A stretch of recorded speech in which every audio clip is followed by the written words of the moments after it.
here. Now, broadcasting from the underground command post, deep in the bowels of a hidden bunker, somewhere under the brick and steel of a nondescript building, we've once again made contact with our leader, Mark Levin. This is the best of Mark Levin. Happy Thanksgiving. Hello, everybody. Mark Levin here. Our number, 877-381-3811, 877-381-3811, the cleanup hitter. You thought you heard about it all today, right? Now, be honest with yourselves. Who was pounding away at the Congress? Pounding away at the Congress before anybody else in the last few weeks on the sexual harassment issue. As soon as they started talking about passing a resolution in the Senate, an anti-sexual harassment resolution,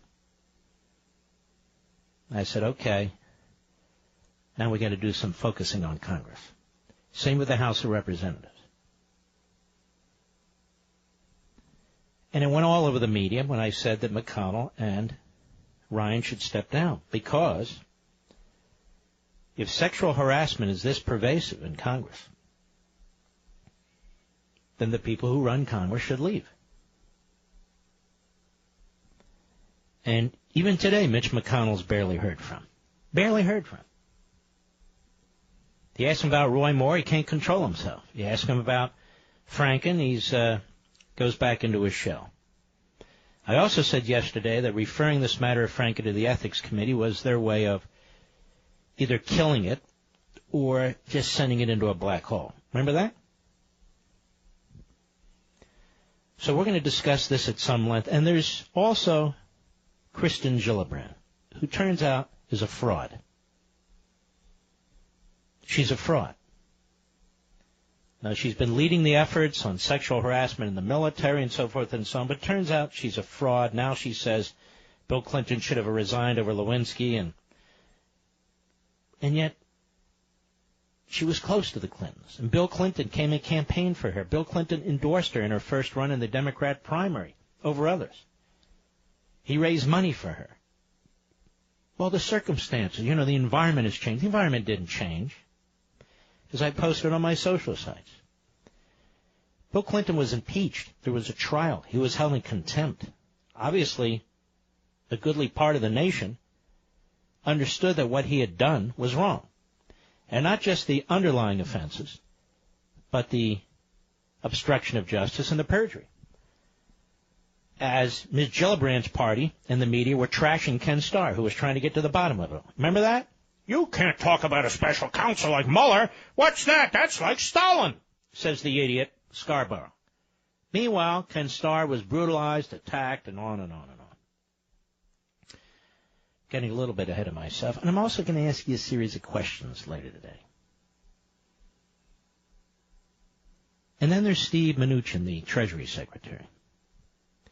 This guy's a very wealthy man, Goldman Sachs, liberal from Manhattan, like too many of them.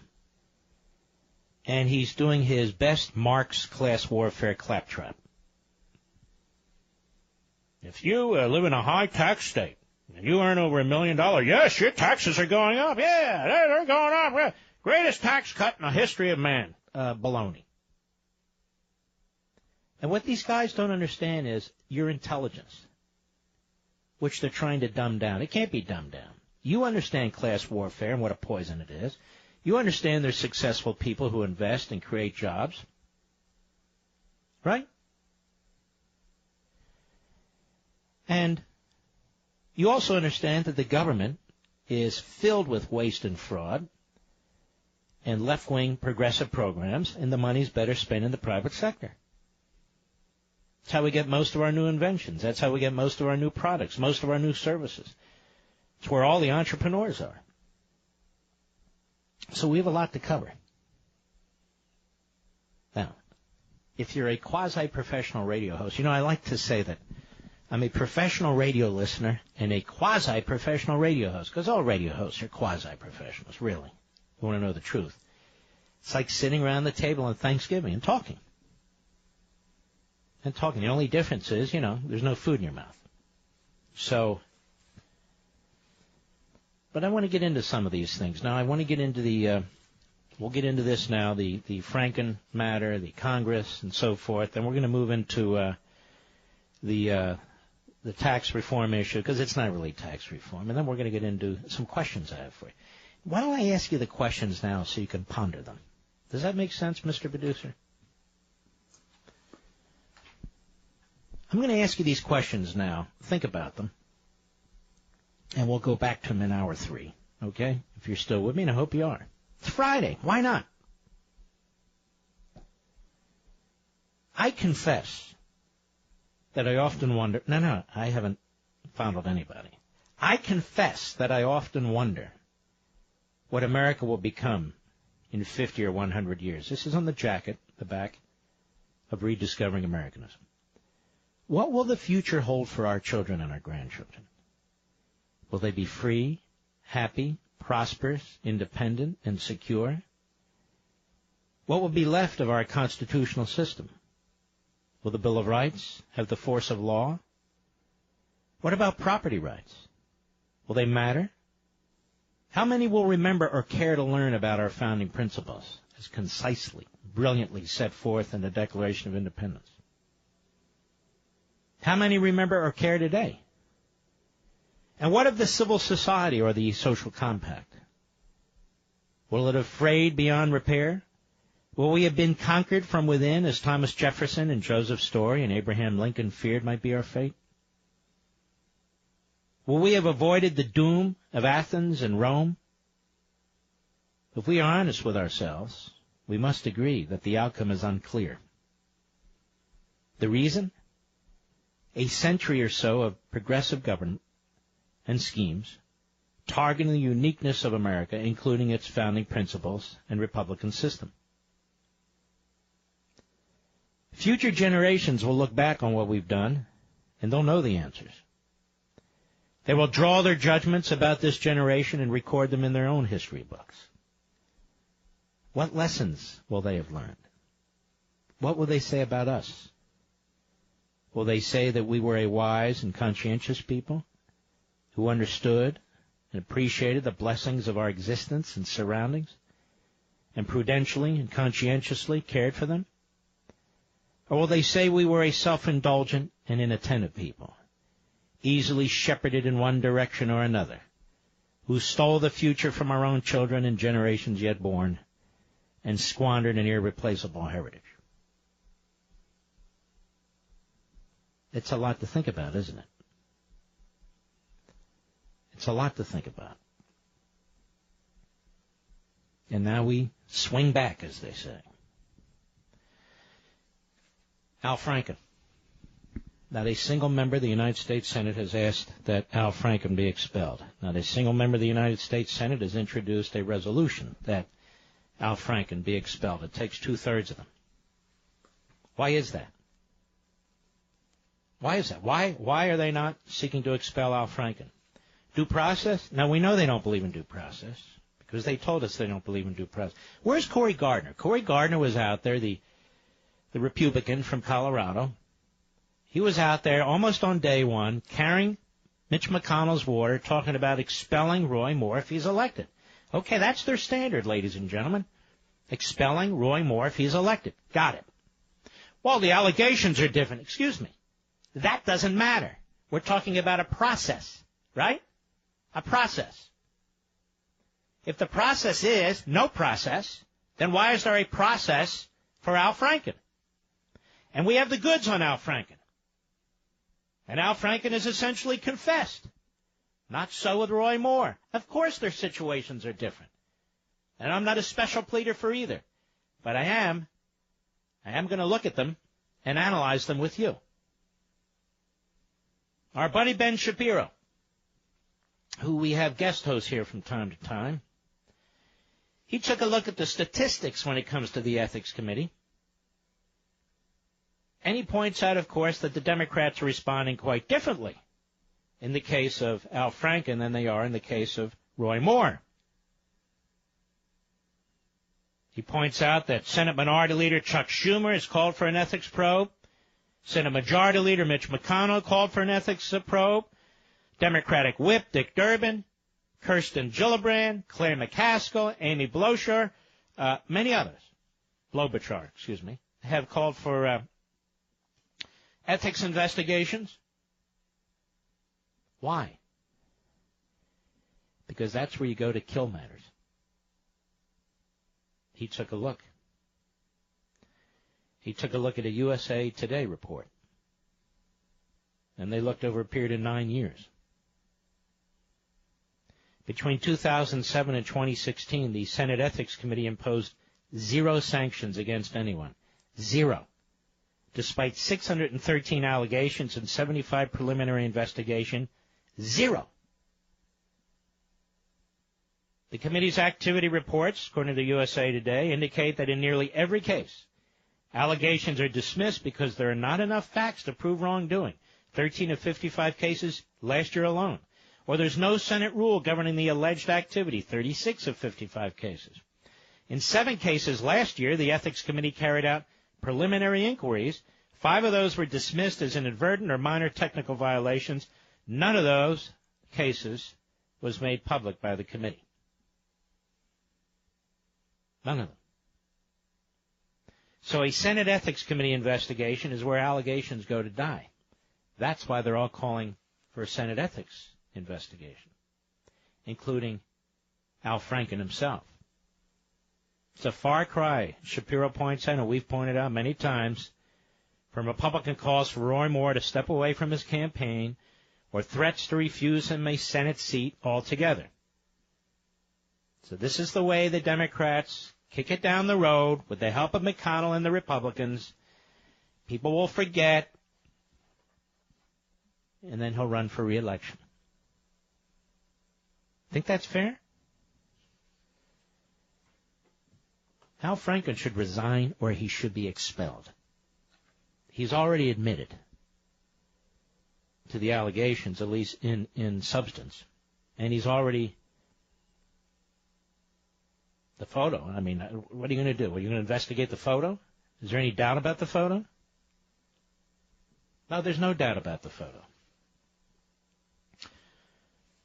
And then we have Kirsten Gillibrand, and this is what's wrong with the United States Senate. This is what's wrong with these politicians. She's been out there pounding away at the military for sexual harassment violations. She's been out there, co-authored with Chuck Grassley the resolution against sexual harassment and so forth. But it turns out she's an enormous hypocrite. And among those pointing it out are the Hillary Clinton and Bill Clinton supporters. All the times that she campaigned with Clinton, all the times that he helped raise funds for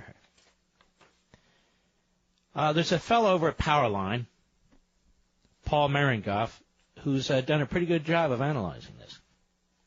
And more than once, at least twice.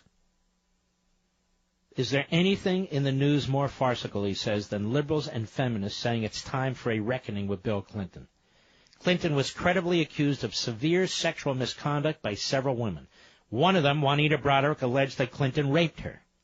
Her claim was highly credible inasmuch as she complained contemporaneously to 5 people.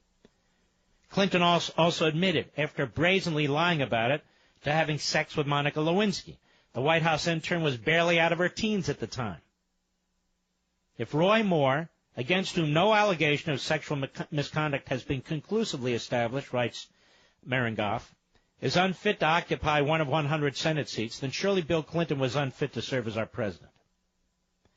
Yet Democrats and feminists rallied to Clinton's defense while shrugging off, if not applauding, the fact that the Clinton machine, spearheaded by Hillary, demonized Clinton's female victims.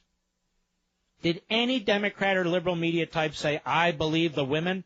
If so, I don't recall it. During Clinton's post-presidency, Democrats and feminists continued to ignore his predatory sexual history. Even now, when that behavior is mentioned, some, like Ruth Marcus, columnist, former news writer, accuse those who bring it up of whataboutism. Let's be clear. Responding to the allegations against Moore by citing Clinton isn't a defense of Moore. It's an indictment of Clinton defenders for intellectual dishonesty. Unless Ruth Marcus will admit to intellectual dishonesty, she needs a substantive answer to the what about question. Some on the left realize this. And some on the left are pretending that they're now offended by conduct. They not only accept it, but they defend it to the last man and woman. And he goes on in another piece, does Marengoff at Powerline.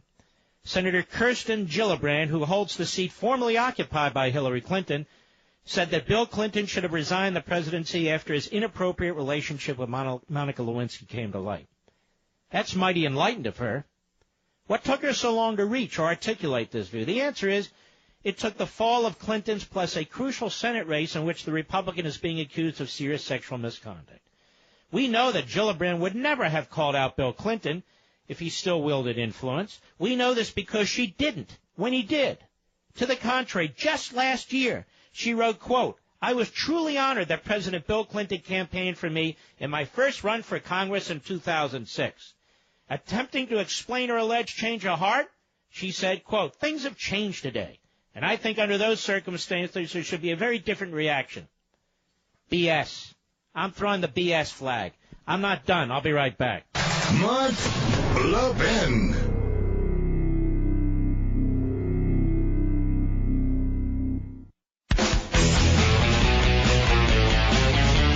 You're listening to the best of the Mark Levin Show. Happy Thanksgiving. Is it your view that the President Clinton should have stepped down at that time, given the allegations?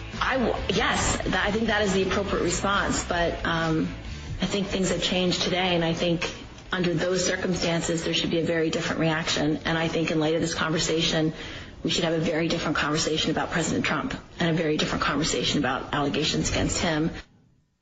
She is exposing herself as a complete charlatan and a disgrace. And I've been noticing this all day long.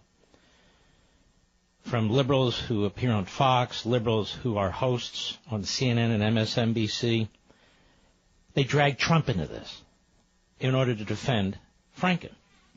They drag Trump into this. Oh, what's the difference? What's the difference? What's the difference?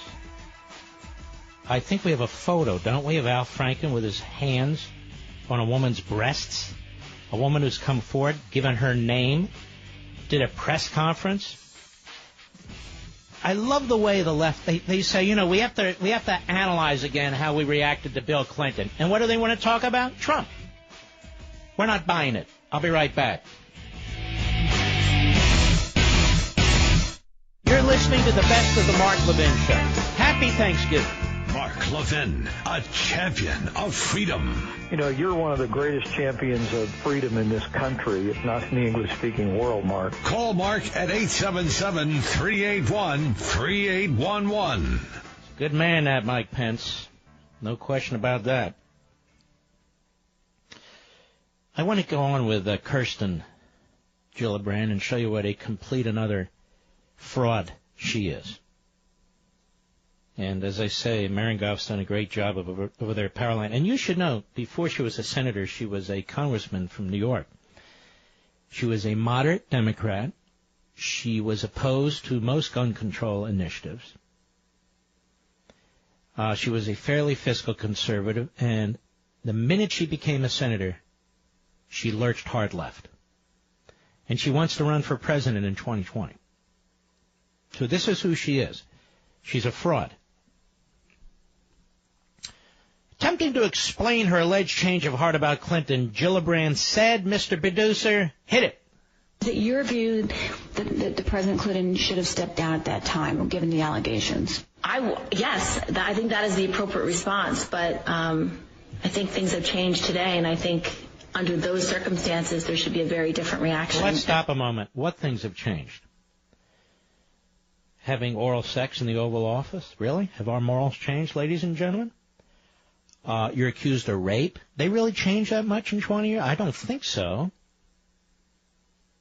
What a disgrace. More I listen to her. What an absolute fraud. Go ahead. In this conversation, we should have a very different conversation about President Trump and a very different conversation about allegations against him. See the opportunism there? We should have a very different conversation about President Trump? What a hack. What an absolute disgusting hack. Go ahead. Now, as Marengoff points out, really, our sensibilities have changed so much since the 1990s. And he says, but have they changed substantially since 2016 when she gushed all over Bill Clinton for campaigning with her? 2016? 1 year ago? She's not guilty just of hypocrisy, he says, but of intellectual dishonesty. She will throw a has-been ex-president who can no longer help her under the bus in exchange for having a go at it at a president that she hates. If President Trump has sex with a White House intern and lies about it or commits serious sexual misconduct of any kind while serving as president, we should have a different conversation, Ms. Gillibrand. But not with you.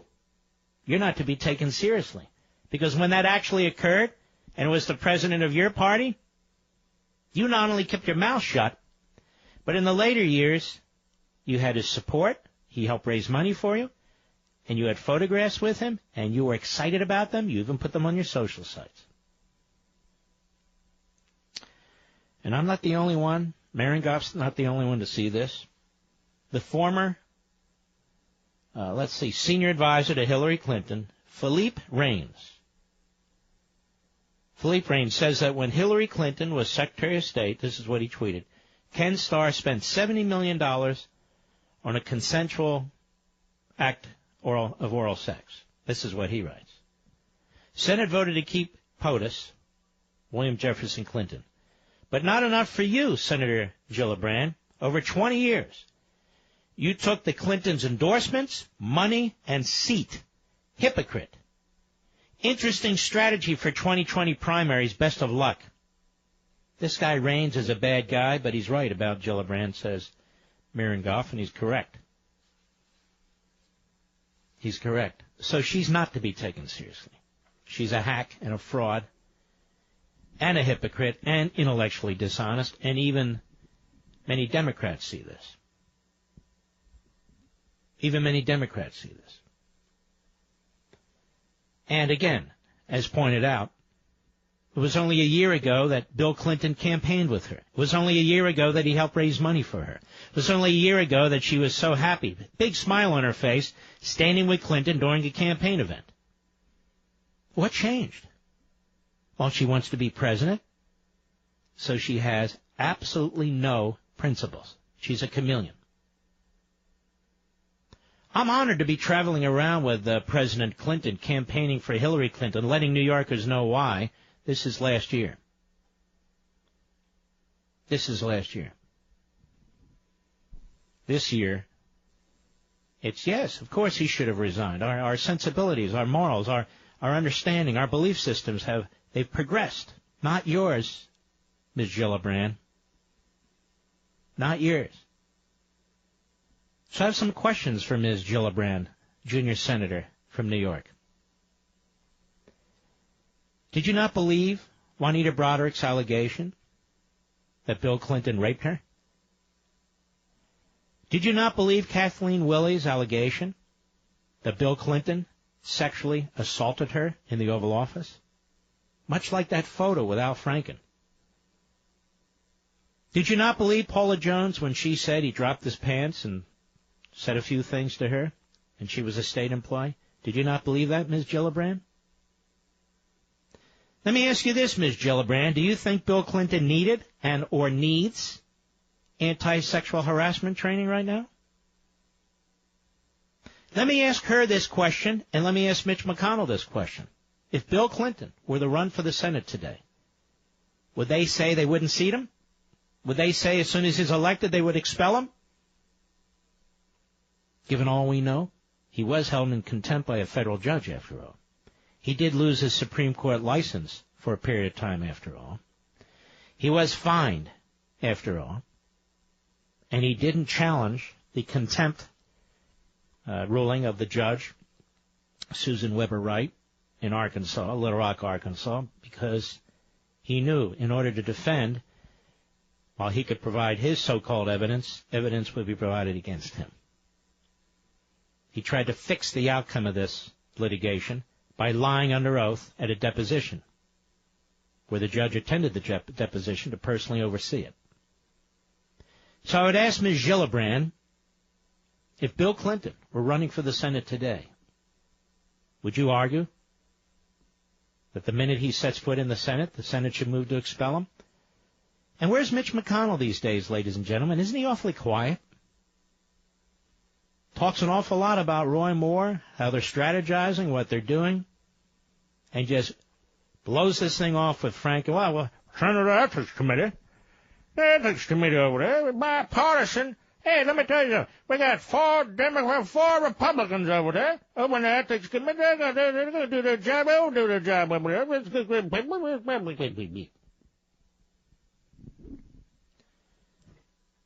So they circle the wagons to protect Franken. Ladies and gentlemen, that is what they're doing. Let me tell you what they're telling Franken, these Democrats. I surmise, but I think I'm right. I tell them, look, we got to condemn you in public, but in private, we know. We'll send it over there to the Ethics Committee. Even that schlub McConnell, he's not going to pick at scabs here. Don't worry about it. He's not going to pick at scabs here. Do not believe the liberals and the Democrats when they say it's time to reevaluate Clinton. Bill Clinton. It's time to reevaluate it. Because what they're saying is, you saw a little bit of this from Gillibrand, is we want to destroy Donald Trump. Most of these people have no conscience. I'm sorry, it's true. Most of these people who are radical progressives have a totalitarian mindset. It's all about power, the accumulation of power, the retention of power, and exercising that power.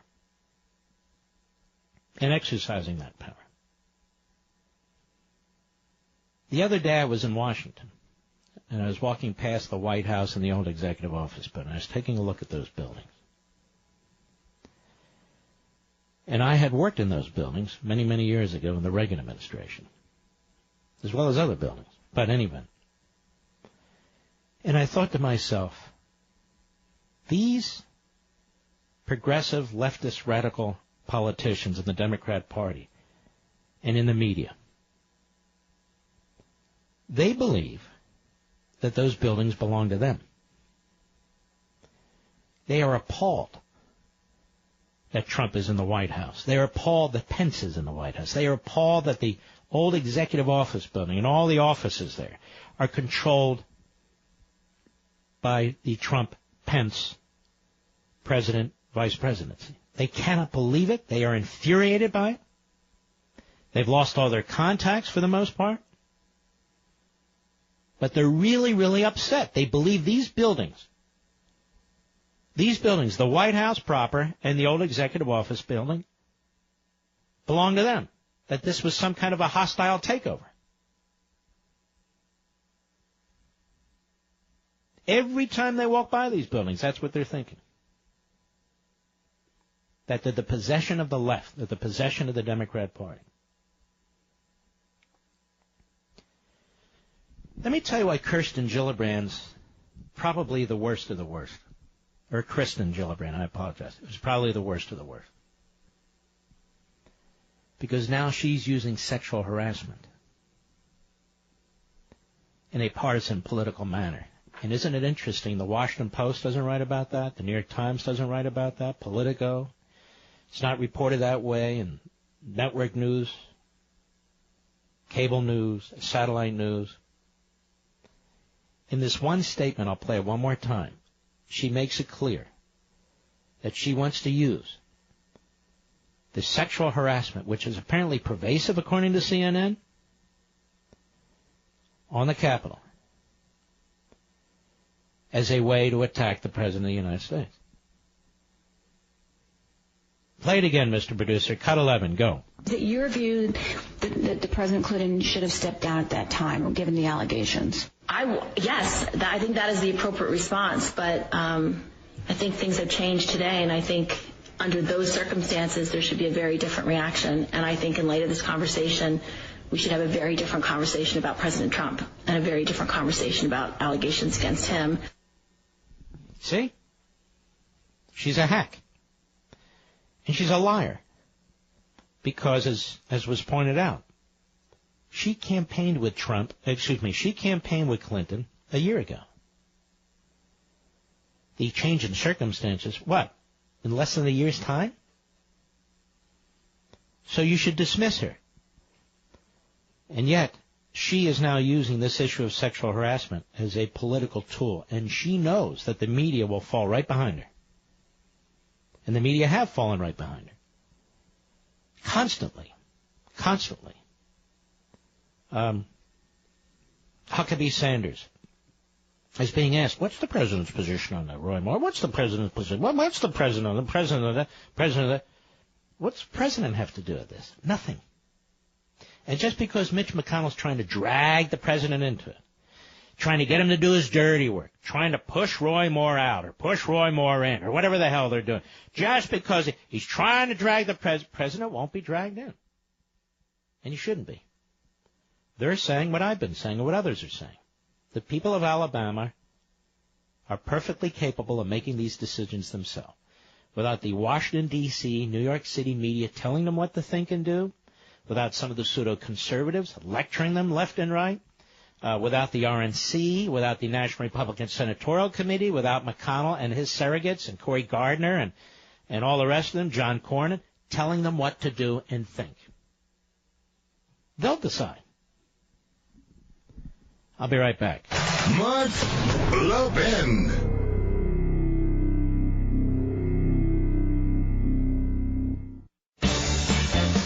This is Mark Levin wishing you and your family a happy Thanksgiving. Now back to the best of me.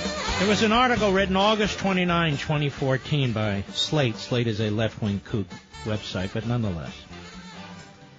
And with Kirsten Gillibrand said that she's been sexually harassed repeatedly with sexist comments about her body from her male colleagues, senators. And with, I'm quoting, a distressing inevitability, the discussion quickly became about how she individually should be doing more to stop this harassment. Gillibrand, they say, owes it to us to name names, the argument goes, lest she court accusations that she's lying. So Slate basically was arguing she doesn't have to name names. No, I'm arguing, and I have been arguing for days, no, we want names.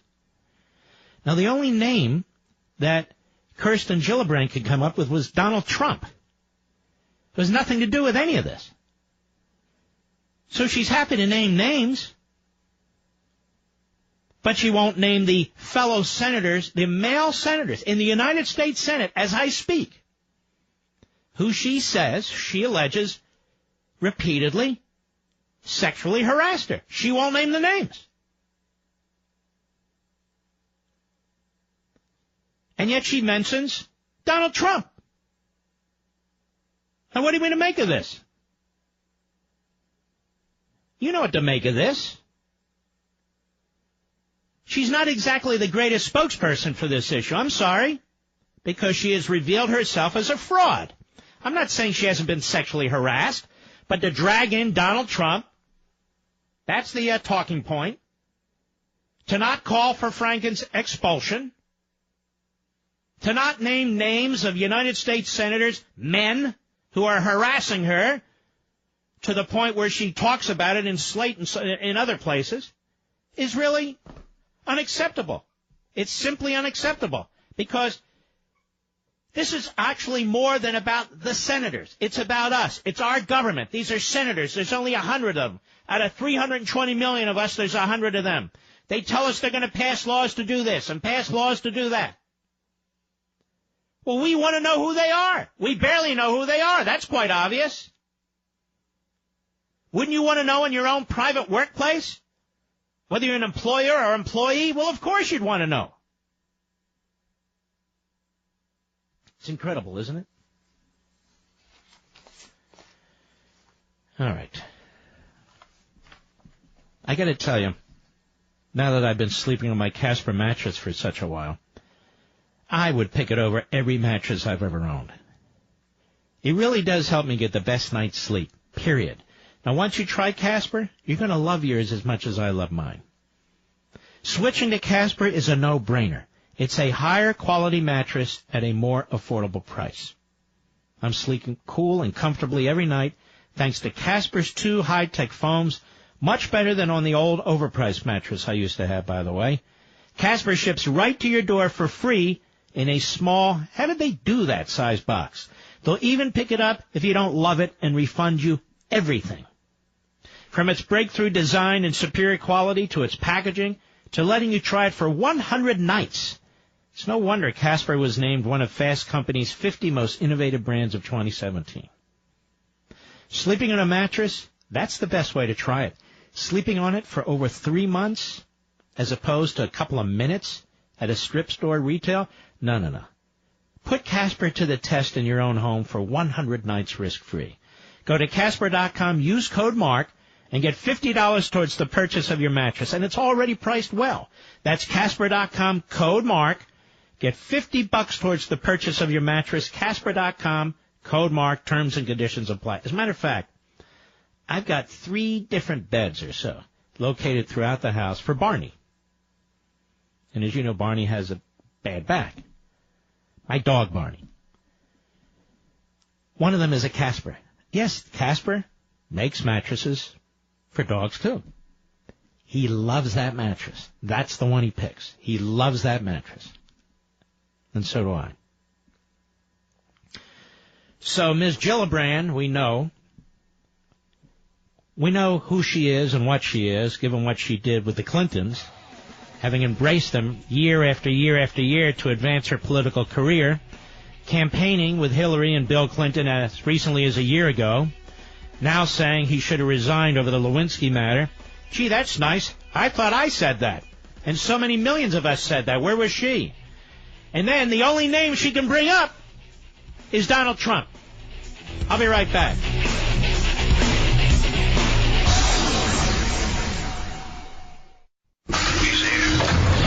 He's here. Now, broadcasting from the underground command post, deep in the bowels of a hidden bunker, somewhere under the brick and steel of a nondescript building, we've once again made contact with our leader, Mark Levin. This is the best of Mark Levin. Happy Thanksgiving. Hello, everybody. Mark Levin here. Our number, 877-381-3811. 877-381-3811. Time to move on to a less distasteful subject, and that is freedom. That is economics. We like to introduce thoughtful things into the radio from time to time, don't we? I'm still hearing the Republicans on Capitol Hill sound like class warfare warriors. At the rich, the middle class. These are labels. This is a nomenclature that is borrowed from or stolen from socialists, even worse, Marxists. Like I said the other day, the proletariat, the bourgeoisie, I've written about this in many of my books. The proletariat being the working people, the bourgeoisie being the management class, the property owner, businessman, landlord, etc., as I pointed out in Rediscovering Americanism, are cast as the evil, cold-blooded, plundering taskmasters in Marx's writings, and apparently in the Republican propaganda on the tax bills. Meanwhile, the employee and the laborer are portrayed as noble, compassionate, powerless, abused. But human beings are not so easily assigned to such ranks and classes by such preconceived and stereotypical characteristics. In fact, most proletariats, aka workers, do not feel terrorized by the bourgeoisie, that is, landlords and businessmen and so forth. Therefore, they do not spontaneously rise up to the revolutionary cause. Also, most bourgeoisie are not terrorizing their employees or tenants. The contrary. Industrial society is not inherently wicked. It has improved the standard of living for most of the population in a complex society, bourgeoisie and proletariat alike, where the comforts of a developed economy are available to virtually all who participate in it. I remember writing these words. I'll tell you what. This is why I love writing my books. I intellectually get lost in this stuff. I don't mean lost with it, lost in it. Just keep digging and digging and thinking. And in fact, ladies and gentlemen, the entire nomenclature and class identification that you're hearing from Republicans today, devised by Marx, among others, is terribly flawed. For example, is there a monolithic, alienated class of workers or proletariat? Even the so-called populists, whether of the Bernie Sanders sort or the other sort, they try to beat the drums to this notion of the proletariat versus the bourgeoisie. There was a great journalist and even more philosopher by the name of Raymond Aron, A-R-O-N. He lived from 1905 to 1983. I'm a huge fan of his. And I'm a fan of his book, The Opium of the Intellectuals, The Opium of the Intellectuals, which he wrote in 1955. He wrote of the myth of this proletariat. He said, why is it so often considered difficult to define the working class? No definition can trace precisely the limits of such a category. At what stage in the hierarchy does the skilled worker cease to belong to the proletariat and become a member of the bourgeoisie? Is the manual worker in the public services a proletarian, even though he receives his wages from the state and not from a private employer? Do the wage earners in commerce, whose hands manipulate the objects manufactured by others, belong to the same groups as the wage earners in the industry? There can be no dogmatic answer to such queries. They have no common criterion.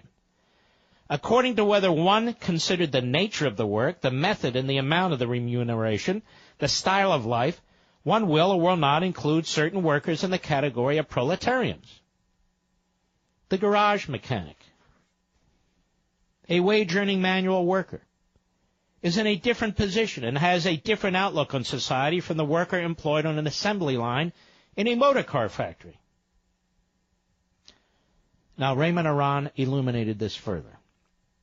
He wrote, the contempt with which the intellectuals are inclined to regard everything connected with commerce and industry has always seemed to me itself contemptible. And by the way, it's not just intellectuals, it's rabble-rousers. That the same people who look down on engineers or industrialists profess to recognize universal man and the worker as his lathe or on the assembly line seems to me endearing but somewhat surprising. Neither the division of labor nor the raising of the standard of living contributes towards this universalism. Philosophers have the right to hope that the proletarian will not become integrated with the existing order, but that he will preserve himself for revolutionary action. But they cannot in modern times represent as fact the universality of the industrial worker. Not all proletarians have the feeling of being exploited or oppressed. In countries where the economy continues to expand, where the standard of living has risen, why should the real liberties of the proletariat, the worker, however partial, be sacrificed to a total liberation, which turns out to be indistinguishable from the omnipotence of the state? See, this is genius. This is genius. I've written similarly in Liberty and Tyranny about how you cannot really define a middle class. And as I wrote, and I paraphrased in there, as I will paraphrase, let's look at the farmer. The farmer who owns hundreds of acres. He's married and he has 5 children. He owns hundreds of acres, but he doesn't make a fortune. His family works very, very hard, 14, 16 hours a day. They squeeze out a living. Family of 5, farmers. Let's say they make $120,000 net. Then let us take, shall we, a junior attorney in a major Manhattan law firm who works on securities issues. works with hedge funds and multinational, international corporations. She's not married. She's single. Maybe she's 27. She lives in a studio apartment in Manhattan, very expensive. Let's say she earns $120,000 a year. What exactly do these two families, or these two examples, have in common? Almost nothing. And yet they're both considered middle or upper middle class. Income does not define the person. Material does not define the person. There are all kinds of circumstances that define the person, the quality of their life, the standard of living, circumstances that you and I have nothing to do with. They choose to go into a particular profession or in a particular field. They choose to get married and have children, or they don't. They choose to live in an expensive area, or they don't. They choose to own land, or they don't. And yet they earn the same amount of money, doing completely different things, with completely different socioeconomic conditions and completely different needs and expenses. And yet none of that, or almost none of it, is taken into consideration when you hear them talking about taxes right now. Because they are so consumed with the progressive ideology, the progressive mindset, the progressive model, that they have no idea what tax reform even means. It means slashing taxes across the board for everybody, every quote-unquote income group. These fake, mythical income groups they create in order to satisfy the needs not of the individual, not of the family, not of the private sector, but of the government's demands on your income. And what's so nefarious about this is the Democrats do it, and obviously now the Republicans do it. They try and build an army of supporters for their aggressiveness in raising taxes. So what the Republicans have done here is, it's not very clever, but people are not picking up on it. There's going to now be a larger percentage of people who pay not 1 penny in federal income taxes, and in fact will be eligible for the Earned Income Tax Credit. That is a subsidy. It will now reach 50%, having already hit 47%. 60% of our fellow citizens who work, quote-unquote, will either pay not a penny in federal income taxes or no more than 5%. 60%.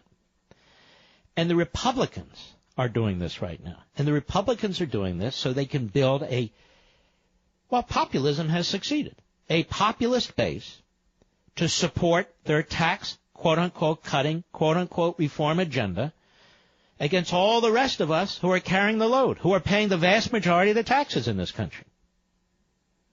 And they go on, talking like Marxists about the proletariat. They don't call them the proletariat. They call them, quote-unquote, the workers. Now, how many truck drivers have called into this show in the last several days saying they're going to get whacked by these so-called tax reform proposals and tax cut proposals? Because you see, ladies and gentlemen, in the end, they have to take it from you. There simply aren't enough billionaires to take enough money from. Because now we're talking about trillions and trillions and trillions of dollars. And what's so frustrating, so infuriating, is the deceit with which the Republicans, the leadership and the Republicans in the House and the Senate, and quite frankly, the presidents, Gary Cohn and others like that, what's so frustrating about all this is that they know it. Just like Bernie Sanders throws around the words middle class. Just like the leftists throw around the words middle class. Just like now the Republicans throw around the words middle class. I know it's hard. You have to reject this. When you pay your taxes, you're paying your taxes as an individual. When you sign your taxes, your tax return, you're signing under the penalty of perjury, not for the middle class, but for yourself. When you buy a home and you have interest deductions from your mortgage, or you have property tax deductions on your federal income tax, or you're paying your state income tax and you can deduct that too, You're not doing that because you're part of the proletariat or the working class or the middle class. You're doing it as an individual with a family or a small businessman or woman, as an entrepreneur trying to grow your business.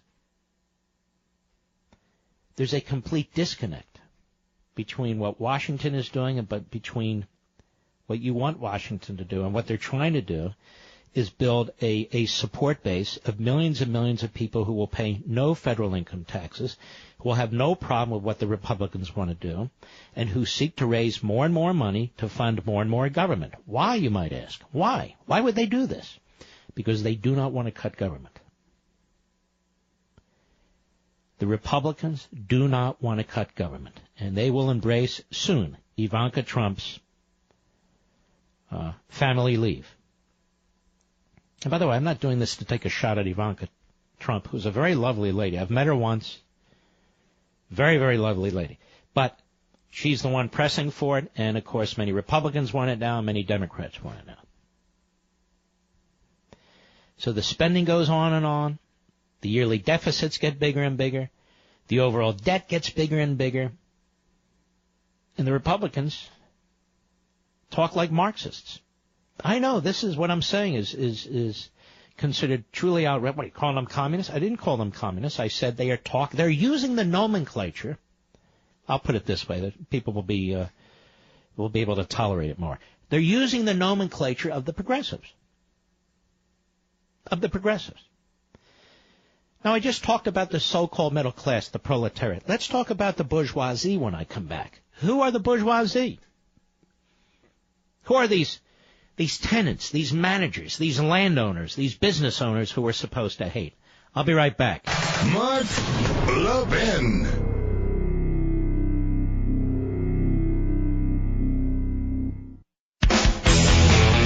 You're listening to the best of the Mark Levin Show.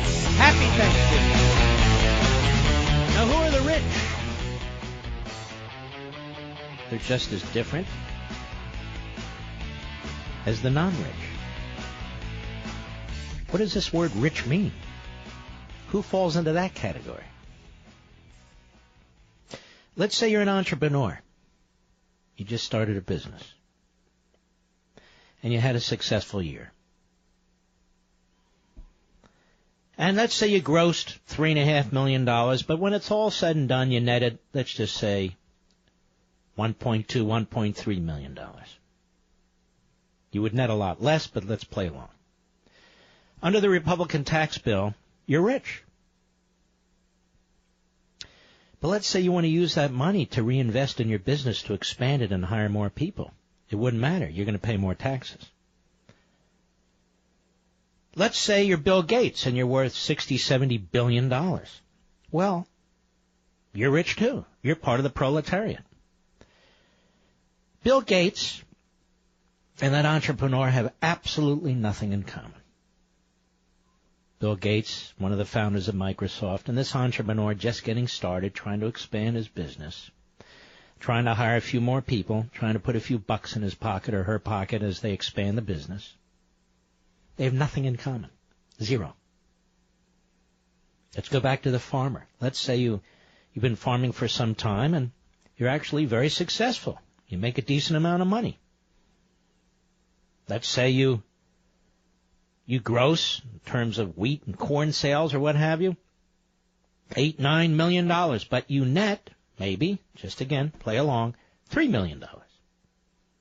That's a good sum. You're part of the bourgeoisie. Really? You're part of the bourgeoisie? Are you George Soros, who's worth some $20 billion? No, you still have to be careful with your money because you still have a business to run. And the next year you might earn nothing. Or very little. There's no guarantee, is there? So the bourgeoisie, for the most part, that is, the rich, have very little in common with each other. Just as the proletariat, the workers, have very little in common with each other. Some do, some don't.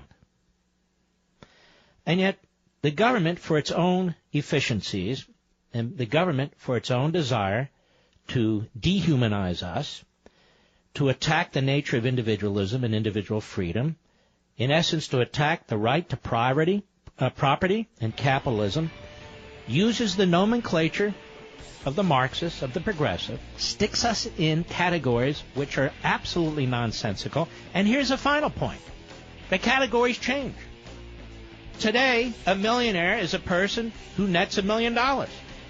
Tomorrow, a millionaire is somebody who nets $500,000. And in the end, everybody gets stuck. I'll be right back.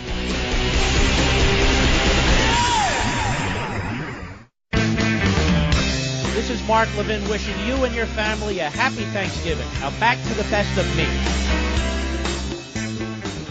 America's most powerful conservative voice. The Mark Levin Show. Dial in now. 877-381-3811. Capterra. It's that time of year again when the days are shorter. Don't waste your precious daylight sifting through a sea of search results when looking for the right business software.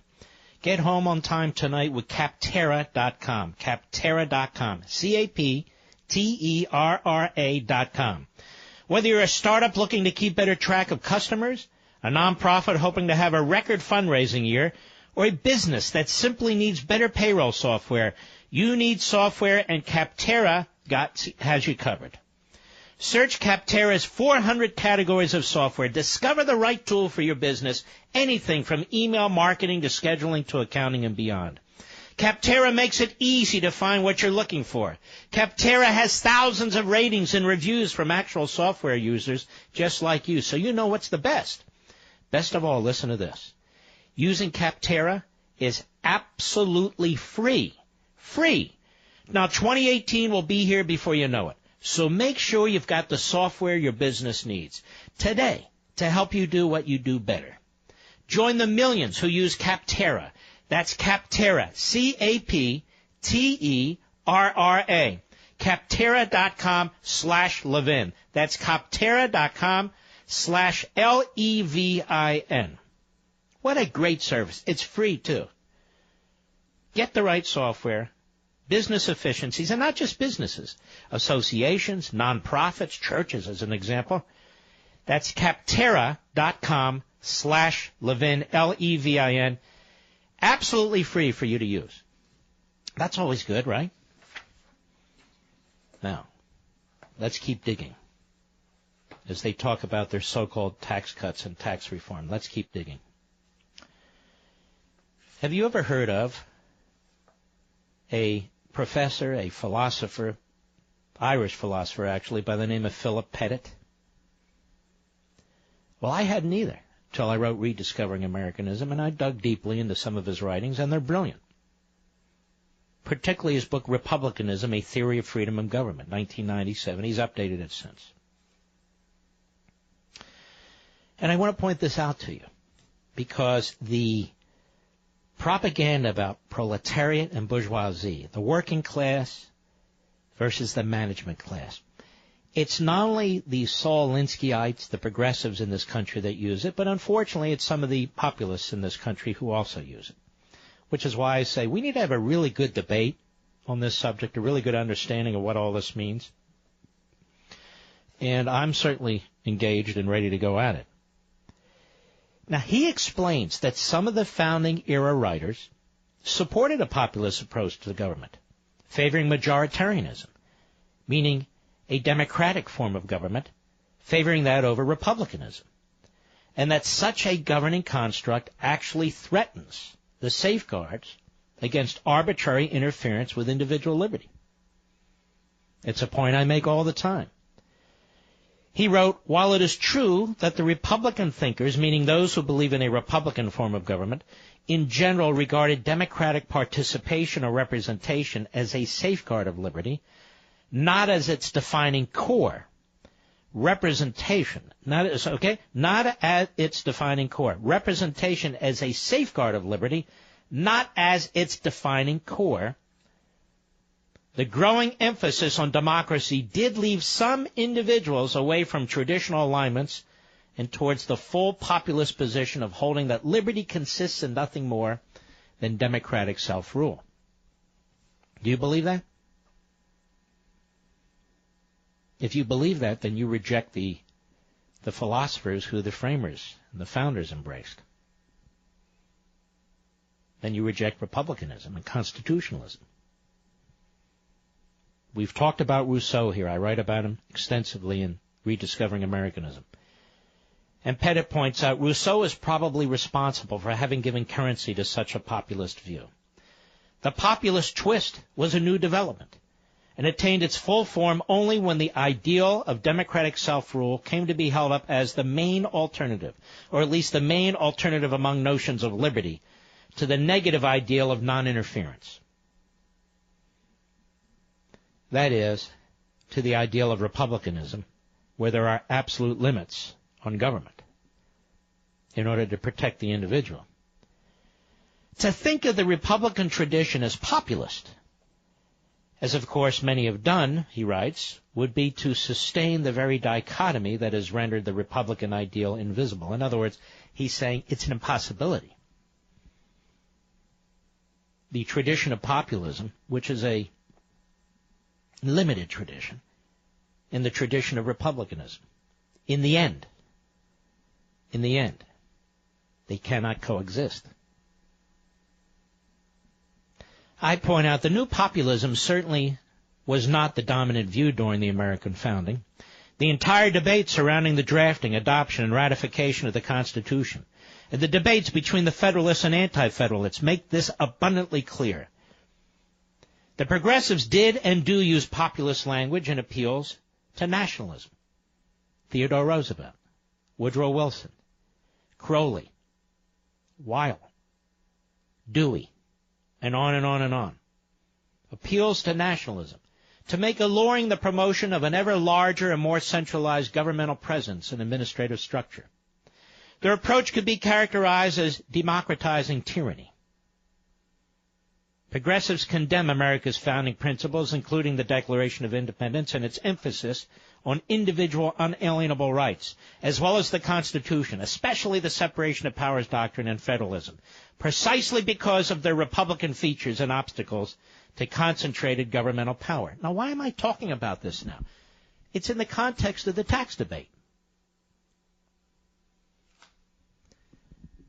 When you have Republicans who pose as constitutionalists, who pose as conservatives, who pose as believers in property rights and individual liberty and all the rest, when you have them trying to create a quote-unquote class of citizens who will not pay a penny in federal income taxes, when you have Republicans who try to expand their numbers into an army of individuals, citizens who will not pay a penny in federal income taxes, while at the same time massively increasing the burden on other citizens, whether they pretend not to be or not is of no consequence. They are. Somebody has to pay at least part of the bill. Well, then you have the embrace of populism. And I think the populists out there should be celebrating this tax bill. They should be celebrating it. Where constitutional conservatives who believe in republicanism should be opposing it.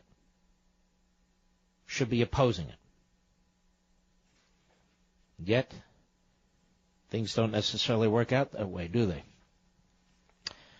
And there's a lot more to this.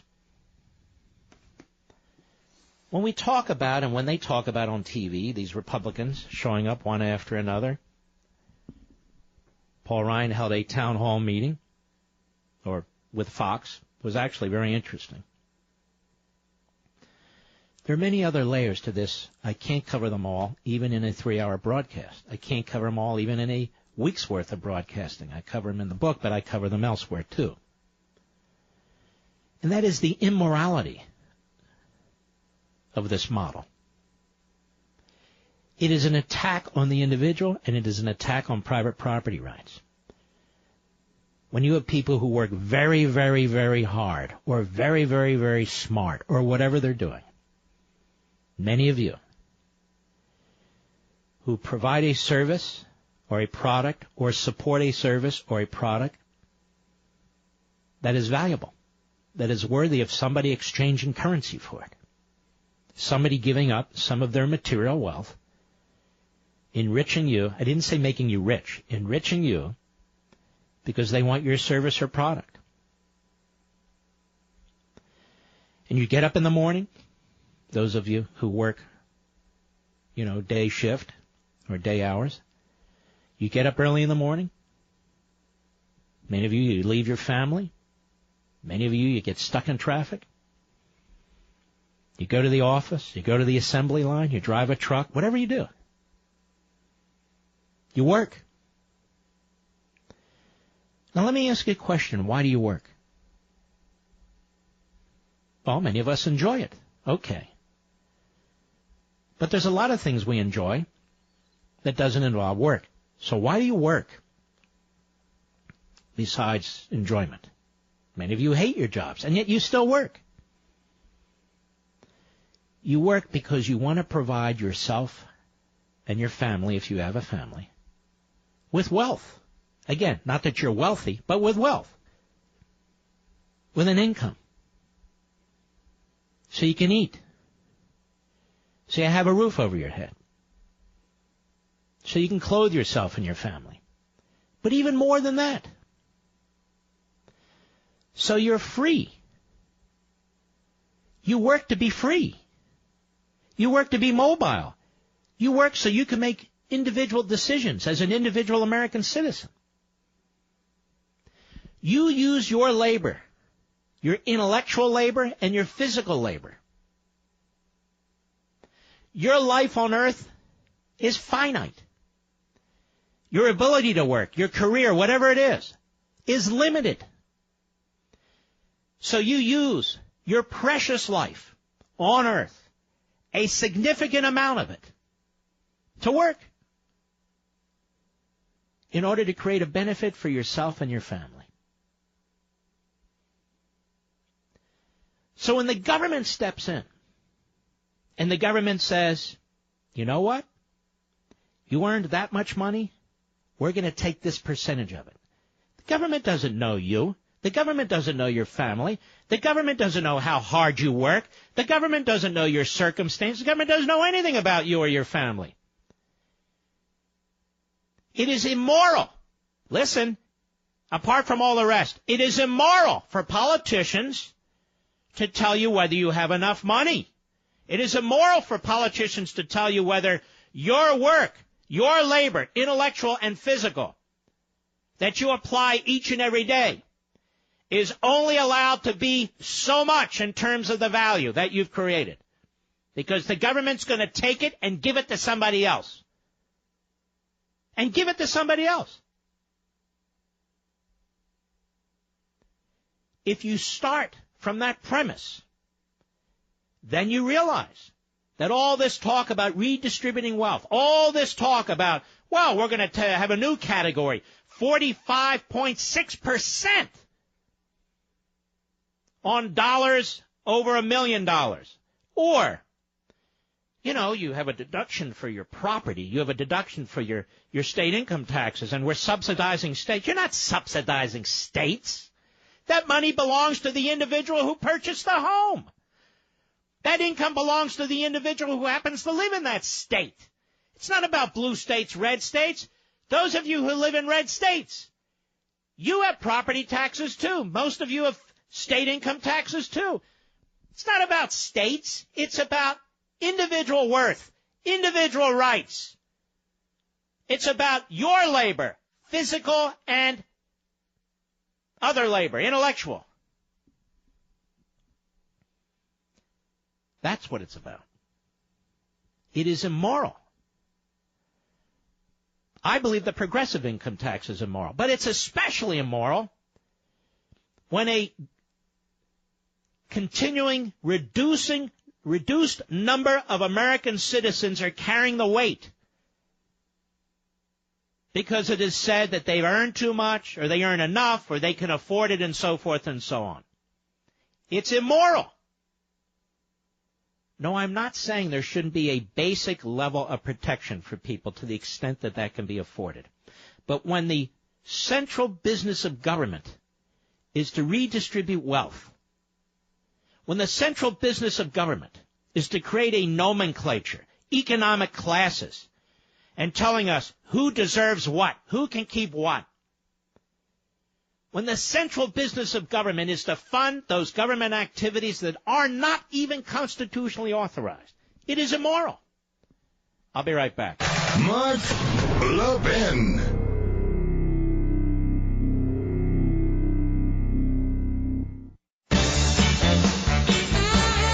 This is the best of Mark Levin. Happy Thanksgiving. Why do I spend time doing most shows? Probably not enough time. Why do I write these books? Getting into this stuff. All kinds of stuff like this. Because there's another philosopher who's since passed. His name is Berlin. And another brilliant man. And I've talked about him in the past, as I have many of these philosophers. And he talked about positive liberty and negative liberty, which is wholly misunderstood by too many. But he said, and I paraphrase, and I've talked about this many times, ideas determine our fate. And if ideas are left to the intellectuals and the academics, they will determine our fate. When you hear somebody say, these discussions about free markets and property rights and the Constitution and individual liberty are boring, or when you hear somebody say they're theories, they're abstractions, these are people who are posers, who pretend to understand things but don't. If we don't understand these ideas, we don't express them, we don't promote them, we will lose. We will lose our liberty, we will lose our Constitution, and we will lose our country. The American Revolution was about ideas. Ideas that had been written about, talked about through the ages, but never actually established in a country. We're the first. That's why America's different. That's why America's great. That's why when politicians say they don't do this in Europe or we ought to do this in Europe, they do not comprehend the greatness of this country. I got to tell you now, I've been sleeping on my Casper mattress for a good while. I'd pick it over every mattress I ever had. God's honest truth. It really does help me get the best night's sleep, period. Once you try Casper, you're going to love yours as much as I love mine. Switching to Casper is a no-brainer. It's higher quality mattress at a more affordable price. Now, I'm sleeping cool and comfortably every night thanks to Casper's 2 high-tech foams, much better than on the old overpriced mattress I used to have. Casper ships right to your door for free in a small, how did they do that, size box. They'll even pick it up if you don't love it and refund you everything. Now, from its breakthrough design and superior quality to its packaging to letting you try it for 100 nights, it's no wonder Casper was named one of Fast Company's 50 most innovative brands of 2017. Sleeping on a mattress is the best way to try it. Put Casper to the test in your own home for 100 nights risk-free. You might say, look, I already have a mattress. I'm going to keep it. Great. You can still try the Casper. Take your mattress, lean it up against the wall, try the Casper. You can try it for over 3 months. I'm betting it won't take you but a few nights to say, this is my mattress, the Casper. So you can try it risk-free. Go to Casper.com, use code MARK for $50 towards the purchase of your mattress. And now's the perfect time with the holidays coming. Get your new mattress or new mattresses now. That's Casper.com, code MARK, so you get $50 towards the purchase of your mattress. That's Casper.com, code MARK. Terms and conditions apply. I know you're going to love this mattress. You have a guest room and you're looking for a mattress, people coming for Thanksgiving or the other holidays and so forth, perfect time to get it. Get it before the rush is on. Casper.com, code MARK. Got a powerful third hour left, ladies and gentlemen. I hope you'll stay with me. I'll be right back.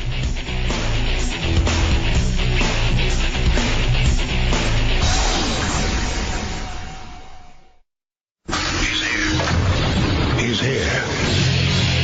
Now, broadcasting from the underground command post, deep in the bowels of a hidden bunker, somewhere under the brick and steel of a nondescript building, we've once again made contact with our leader, Mark Levin. This is the best of Mark Levin. Happy Thanksgiving. Hello, everybody. Mark Levin here. Our number, 877-381-3811. 877-381-3811. I want to get to the questions that I posed to you this hour, but before I do, there was a fascinating interview of Gloria Allred by Katie Tur, another one at MSNBC who might be a little nervous because she actually did a pretty good job, so she'll want to watch her back. She's no Mika Brzezinski. She's a real journalist, apparently. And I won't even play the whole thing. I'll just play a part of it. And she's pressing her about the signature on that annual in the case of Roy Moore. Cut 10, go. But did she see him sign it? I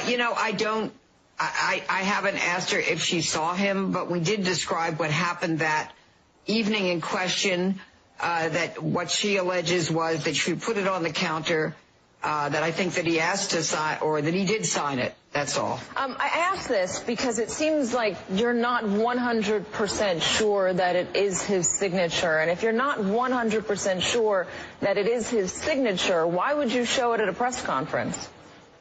Well, why does anybody doubt that it is his signature? Well, Roy Moore's campaign is saying, and Roy Moore himself is saying it's not his signature.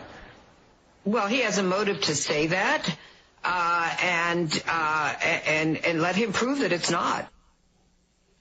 Well, it's hard to prove a negative. Everybody knows that. Now, that said, this isn't the first interview like this, or the first. Well, the equivocation is what's troubling to me.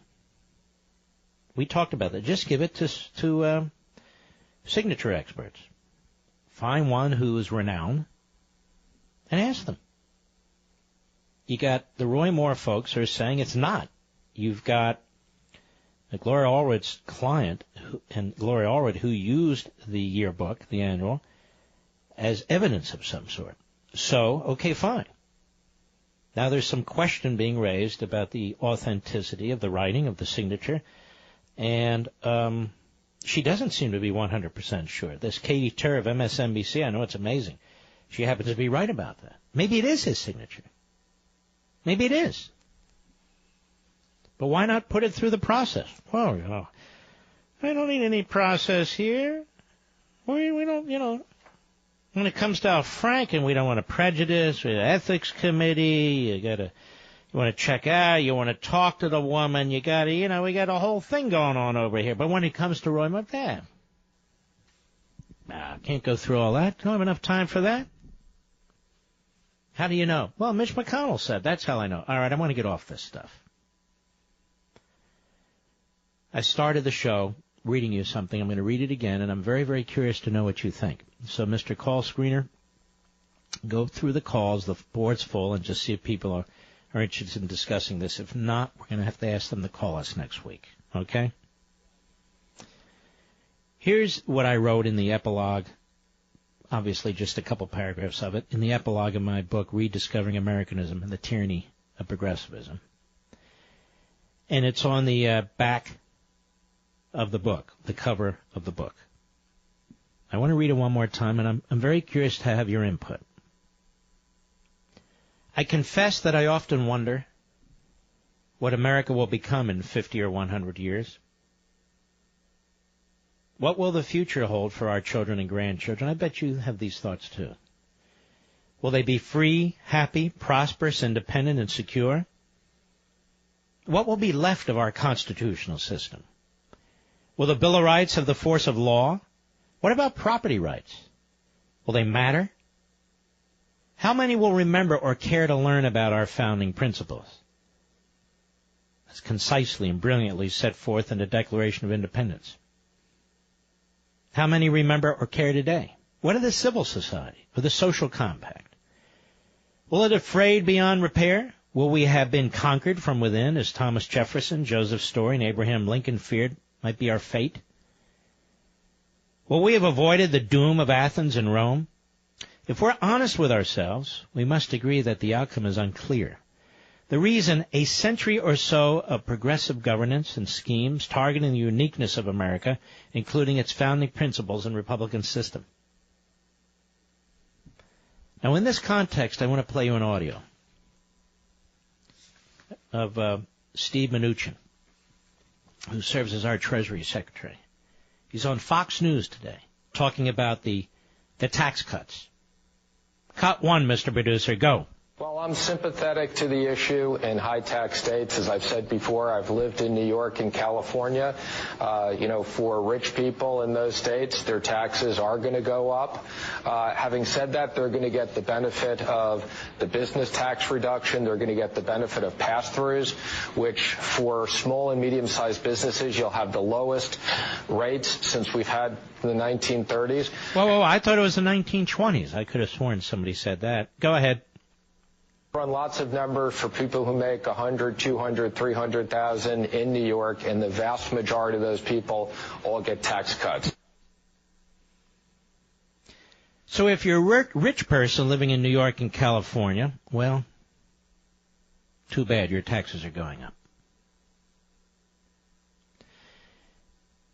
If you're a rich person living in a blue state, your taxes are going to go up.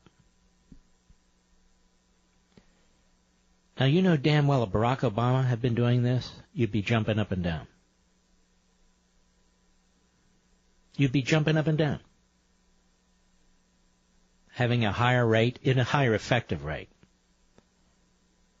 So they're going to slash federal corporate income taxes, like they should. But if you're rich and you live in New York or California or a blue state or a high-tax state, you're paying more taxes. Now, ladies and gentlemen, a couple things about this. We talked about this. What does it mean to be rich? Now, Mr. Mnuchin worked at Goldman Sachs. He's worth $50 to $100 million. That's rich. Fine. He wants his taxes to go up. That's his problem. It's like this Buffett running around all the time saying, I pay too little in taxes. And my answer is, well, then pay more. What's your problem? The problem is, folks, they're really, truly rich. They can't tax them enough to pay anything. So they change this definition of rich or wealthy. And so if you net $1 million 1 year, they're going to hammer you. They're going to hammer you. But here's the other point you need to understand. It's not just the rich. Remember Obamacare? They used this class warfare crap too. Well, Obamacare has harmed all of you. Doesn't even matter what your income level is unless you're getting freebies. This will do exactly the same thing.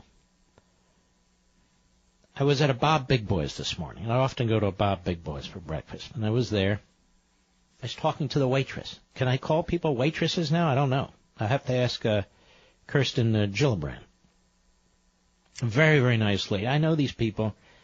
We're all very friendly. And we were talking about the taxes that are being proposed in the House and the Senate. And she said to me, what is with this taxing rich people? I want to have a job.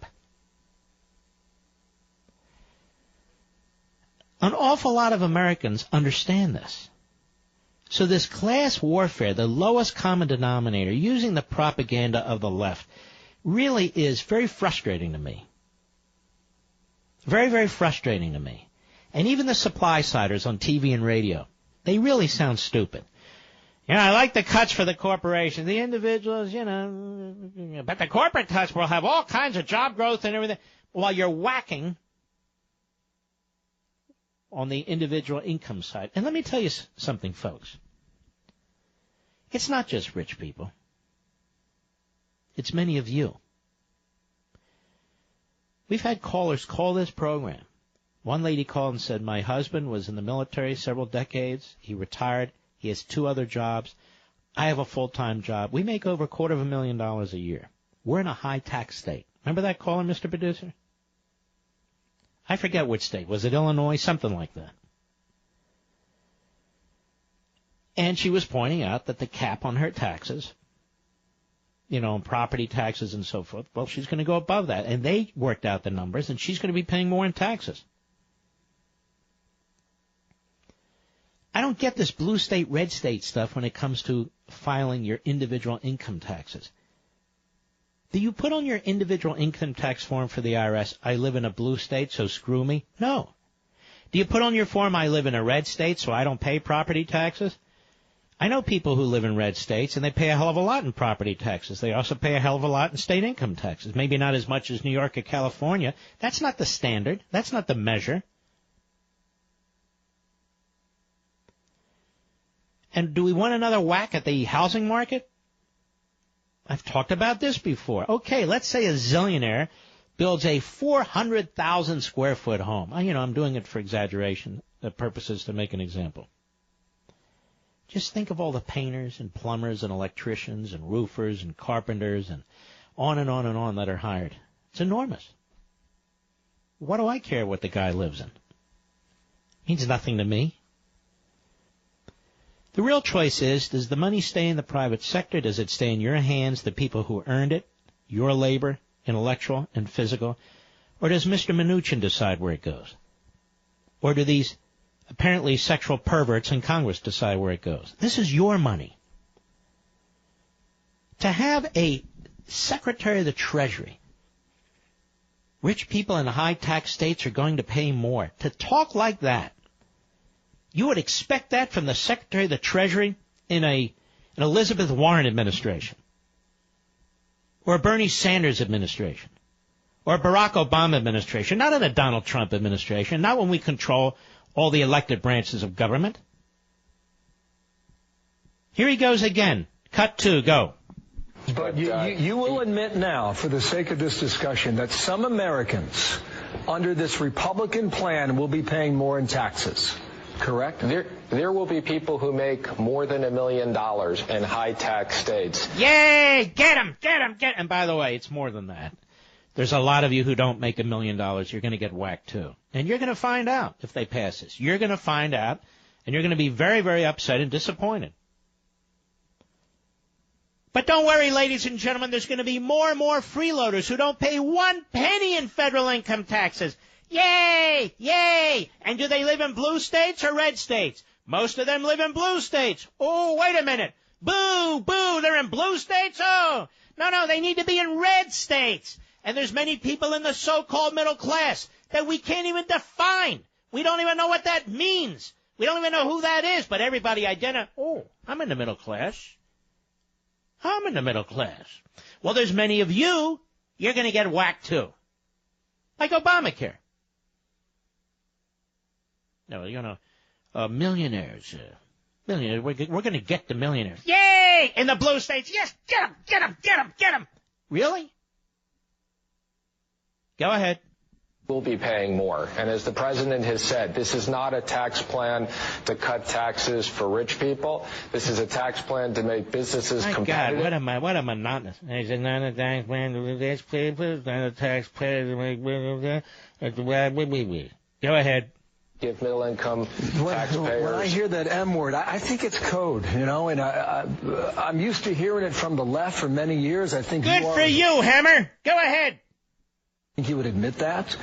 But this is a Republican majority in the House and in the Senate and the White House, and you're admitting that for some Americans, they will pay more in taxes. Well, but again, is this what the American people have waited a generation for? Now stop right there. Hemmer should be the Secretary of Treasury. Absolutely brilliant in what he just did there and said there. It's as if he's talking to Bernie Sanders. Listen to this. Go ahead. Again, just to be clear, what we're doing is getting rid of the state and local tax deduction, which is a loophole for high tax states. Stop. Let me ask you folks who have mortgages. Well, many of you who don't have mortgages, you pay property tax. Many of you don't have kids in school, but you pay an enormously high property tax. Those of you who do have kids in school, you pay an enormously high property tax. Some of you pay a high state income tax. It's not because you want to. It's because you have a home. You've lived there. Maybe you've lived there for several generations in your family. Maybe not. Maybe that's where your job is, so you have to move. Oh, I'm in a blue state. Oh, punish me, punish me, punish me. But listen to this guy. Listen to this guy. Your deductions now on your property taxes or state income taxes, that's a loophole. I told you this is where we would head. That's a loophole. That's not a loophole. Is this a joke? If you're banking your money overseas and you're trying to avoid this, that's a loophole. If you're deducting the taxes that you're paying to the state on your federal income tax form, that's not a loophole. When millions and millions of people are benefiting from that, we should be celebrating it. It's a subsidy. It's not a subsidy. It's your money to begin with. This is what I mean. They sound like Marx. They sound like Sanders. They sound like Alinsky. Go ahead. Why New York, California, and others have taxes as high as they are. Because All right, look, you jerk. I live in Virginia. That's right, I said it. I live in Virginia. Oh, that's not a hard tax state. They tax the crap out of us. Income taxes, car taxes, real estate taxes, business license taxes, this tax, that tax. Oh, that's a blue state, so screw you. I'll be right back. Mark Levin.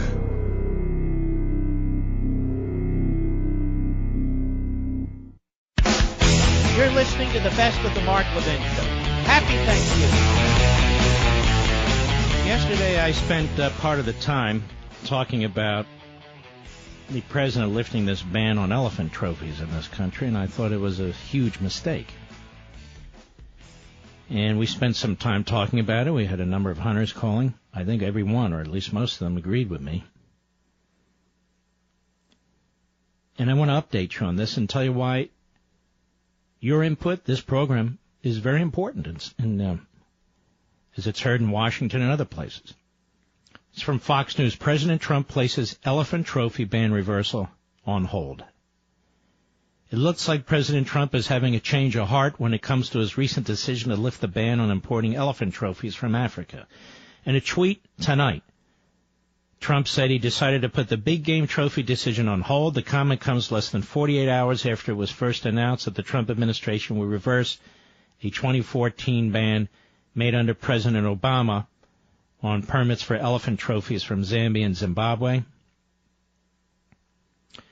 Here's what the president tweeted. Put big game trophy decision on hold until such time as I review all conservation facts under study for years. We'll update soon with Secretary Zinke. Thank you. Okay. Well, he's putting it on hold, and that's a good thing. And I personally want to thank him. Because, you know, these things bubble up in these administrations. It clearly bubbled up in the Interior Department, and somebody pushed it, and the president said, not so fast. That's good news, right? I think it's great news. But we appreciate it, Mr. President. I'll be right back.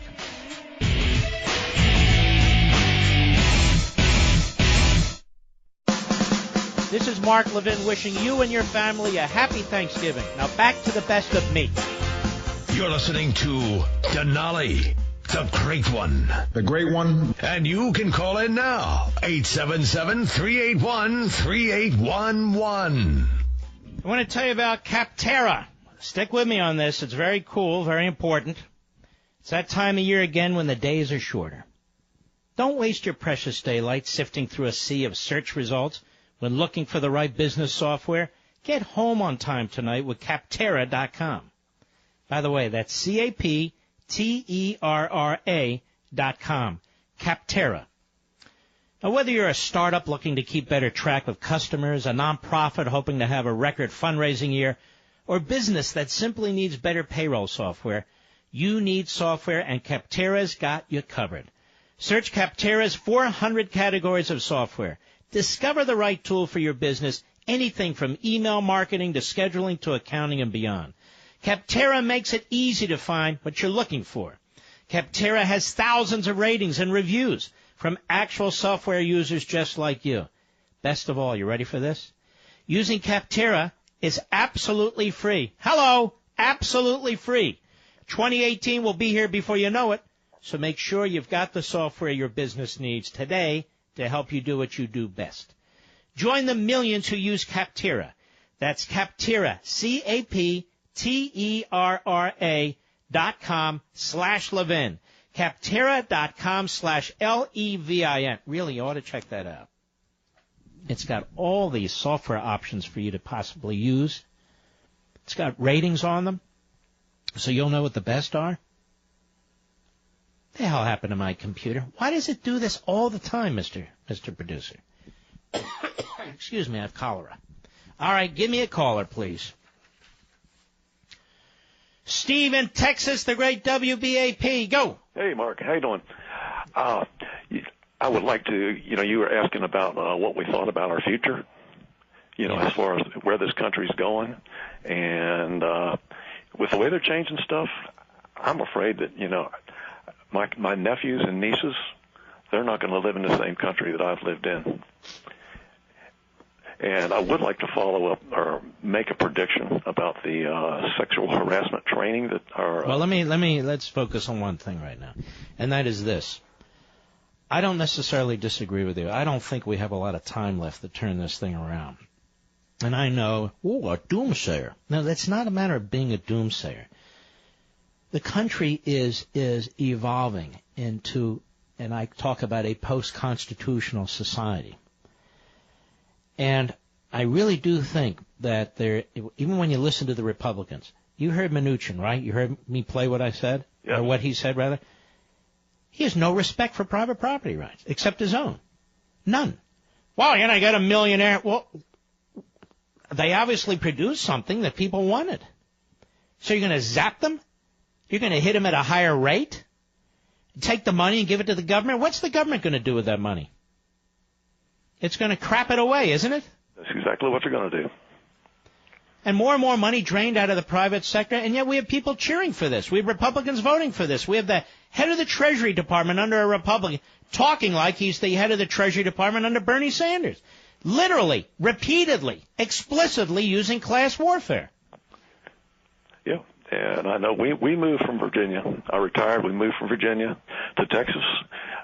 We don't have the state tax, but our property taxes here are higher than they were in Virginia. Mm-hmm. And, that's just the way it is. I knew that before I came here. And, but I love the way they talk about, so all you people who live in red states, don't worry. Even though you can't deduct your property taxes, even though you can't deduct your state income taxes, and some of them have on there your interest on your mortgage depending on the value of your house, don't worry about it because we're really sticking it to the blue states. What in the hell does that have to do with anything? Really? All right, my friend, I appreciate your call. Just want to get in as many here as we can. Go ahead, Mr. Mr. Produce is very clever here. Let us go to Russell in Allen, Texas, the great WBAP. Go. Hey, Mark, how you doing? It's a great honor to talk to you. I haven't talked to you in a long time. And I just want to preface it by saying I was in the military. My older brother was in the military. My father was in the military. My grandfather fought in World War II in the Pacific. And I just wanted to read you something. Hold on now. You deserve a proper salute there, sir. That's absolutely wonderful. Thank you very much, and to your family. Yes, and thank you very much. I appreciate that. And I wanted to read you something. I read your book, Liberty and Tyranny, when it came out. I bought the hardcover. And I went through the whole book, and it was a wonderful book. And, Mark, I want to tell you, I cried in the last page in 205. Mm-hmm. And all this tax stuff, all this sexual harassment stuff, all this stuff that's going on in this country right now. I want to read you something for all the readers that haven't read this book and maybe not read this book. President Reagan said, freedom is never more than one... Talk into the mouthpiece, because you're quoting a very important part of what Reagan said. I'm sorry. Yeah. Freedom is never more than a generation away from extinction. We did not pass it to our children in the bloodstream. It must be fought for, protected, and handed on to them. Or one day we'll spend our sunset years telling our children and our children's children what it was like in the United States when men went free. Mm-hmm. And Mark, that's amazing. That man was a great man. And that you knew that man, that's fantastic. And that says to all the American people out there that all this stuff that goes on, that's what we fight for. And we should fight for. Beautifully said. Beautifully said. I really appreciate your call. Thank you. Thank you. That's Russell from Allen, Texas. Andy, Sydney, Nebraska, Sirius Satellite. How are you? I'm well. Thanks for taking my call, Mark. And I got to say, that last caller is kind of hard to follow. Yeah, he's a good man. My comment is in relation to your question about where we're going to be in 50 or 100 years. You know, I've heard you talk about the Convention of States before, and that's the only thing I can see that offers any kind of hope. I mean, ultimate power corrupts ultimately, and when you have people in the same job making all the decisions for 30 and 40 years, you know, and they've lost the ear of the people. And you know, I just despair. I don't know. The only thing I can see is to get them out and get somebody else in that's going to pay attention. And I would have thought the midterm elections for both of President Obama's terms would have said something. You know, we weren't happy with what he was doing. I'll tell you, since you brought it up, I'll tell you what motivated me to write the Liberty Amendments, the book on Convention of States and Article 5, and my 11 Reform Amendment ideas for restoring our republic. When I originally researched this topic of Convention of States, Article 5, I was vehemently against it. For all the reasons you hear all the time, a runaway convention, you know, Madison, the father of the Constitution, they couldn't do any better than he did, and so forth and so on. And as I studied it, I realized how phony all these arguments are. I mean, it was Madison, among others, and George Mason, who supported and voted on the Article 5, the 2 ways of amending a Constitution, 2 days before the end of the Constitutional Convention. It was the states that ratified the adopted convention in Philadelphia that included the language in Article 5. It is Article 5 that is married with the 10th Amendment, which came later, which is federalism. It is quintessential federalism for the states to meet, to have individuals sent, to have a meeting to decide what they need to do in order to defend themselves and defend the citizens of their states, that is, the citizens of the United States. And this is a brilliant constitutional, legitimate, nonviolent way to accomplish that. And that's exactly what they expected. And so when people get enormously frustrated like we are, there's a valve you can turn to let the steam off in a way that the body politic can participate. It's impossible to have a runaway convention. First of all, it's not a convention, not a constitutional convention. It's a meeting. Secondly, you need 38 states, either through conventions of their own or through their legislatures, to adopt the changes, just as you need them now. That's a lot of states, 38 out of 50. So 13 states can block anything. It is a process that requires the full attention and support of the body politic. And there's no alternative to it, none. And you and I know this, because we don't need to even look back in history. The Tea Party rose up in 2010 as a result of the profligate spending and activities of the George W. Bush administration and the Obama administration. And they rose up. They threw out Pelosi and the Democrats out of the House. They threw out Harry Reid and the Democrats leading the Senate in 2014. The Tea Party movement, they can call it something else at these other places, but that's what it is. Conservatives, citizens, constitutionalists rising up and spontaneously trying to save the republic, trying to reverse course. Also elected Donald Trump. Remember who came in second? Ted Cruz. There was no liberal, there was no rhino, there was no establishment type who was even close to getting the nomination. And so we have a president of the United States who does not come out of that milieu. And if we can't get things accomplished, given the movement, the elections, all this that's taken place at the federal level, things accomplished like this, where this phony tax cut idea. If you're a corporation, you're set. If you're an individual, you better get an accountant and figure this stuff out. So much for the flat tax or the fair tax or anything of the kind. I happen to agree with you that in the end, before there's an end, we need a convention of states under Article 5. But here's the problem. Here's the problem, Andy. If we have a blowout election in the next cycle, we're going to have a hell of a problem getting more states on board. Do you see what I mean? We're going to have a hell of a big problem getting more states on board. Andy, are you still there, sir? I am, sir. I am. Do you have a copy of the Liberty Amendments? No, I don't, actually. Well, let me send you a signed copy of the Liberty Amendments, and which help, start this entire movement. Not solely or exclusively, but in a significant part. All right, don't hang up so we can send that to you. Thanksgiving is less than 1 week away.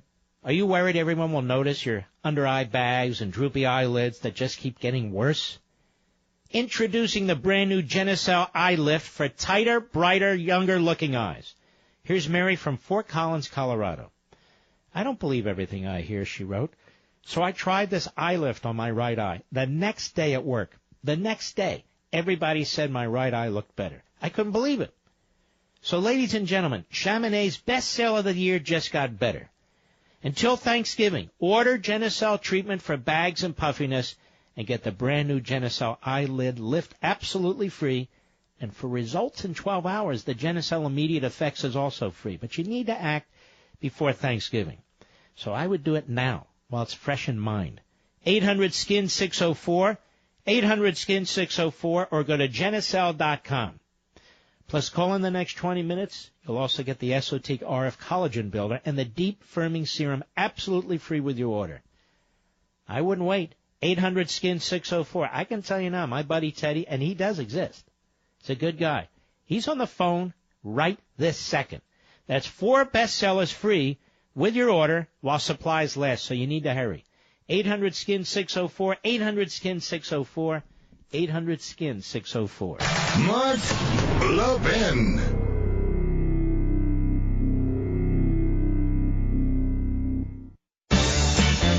This is the best of Mark Levin. Happy Thanksgiving. Clayton, Atlanta, Georgia, the great WYAY. Go. Good evening, Mark. It's fabulous to talk with you. Long-time listener, first-time caller, and I love your logic. I love your analysis and perspective. I respectfully have to disagree on the tax bill. I'm given the number of rhino Republicans, I really feel like it's the best thing we're going to be able to get, and hopefully we can pass something and then improve it. Then don't do anything. Well, slash the corporate income taxes and leave the rates alone. Did you say slash the corporate income taxes? And then leave the other rates alone. Well, I mean, I would go with that, but I'm a manufacturer. And so would they. Well, would they? And that's my question. Yes, they would. Do that. So. Yeah, because the hang-up here is they're hearing from, people talking about, I can't deduct my property taxes and so forth, because they've created a question about that. They haven't resolved how much that would be or the extent of it, but in some cases they want to abolish it altogether. Yeah, well, but we've got to do something with the business. So to answer your question, it's not the best they can do in my view. What, do you not think it's the best they can do today with the people that are there? No, I don't. I think if they slash the corporate rate and leave the rest of us alone, that would go through, and that would go through quickly. All right, Clayton, thanks for your call, my friend. It's Friday, so we celebrate you and the country.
week's officially over. The weekend begins right now. Listen to this. The government's closed. Ooh, goody.